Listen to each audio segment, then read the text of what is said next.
Perfectionism is the unreasonable and self-defeating ambition of getting something absolutely right, which makes us difficult to be around and punishing to live within.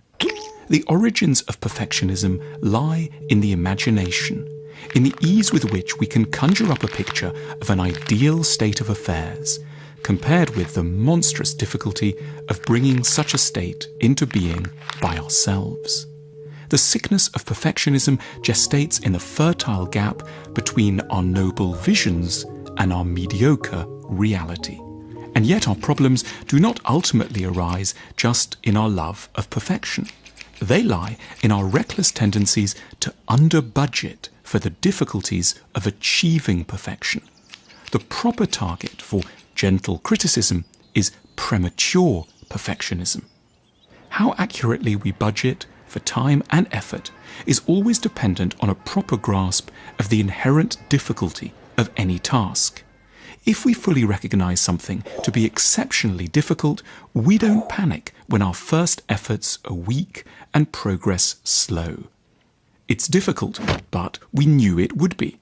High standards only become a problem when we think something might and should be substantially easier than it turns out to be, and when we read our struggles as marks of our own ineptitude rather than as an inevitable part of a legitimately lengthy journey.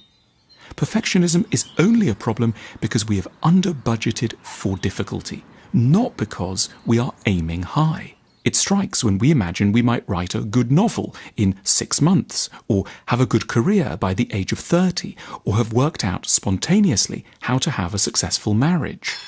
Our perfectionism starts to torture us when we lack information on how hard others had to work and how much they had to suffer before reaching their ideas of perfection. In a better world, culture would endlessly draw to our attention the first drafts and hidden labours of other people, and properly alert us to the true horrors exacted by anything worth doing. We would not then be so impatient and such sickly perfectionists. We would be patient, resilient questers for excellence. The problem isn't that we're aiming for perfection. It's that we don't have an accurately redemptive idea of what perfection really demands. At the School of Life, we believe in developing emotional intelligence. To that end, we've also created a whole range of products to support that growth.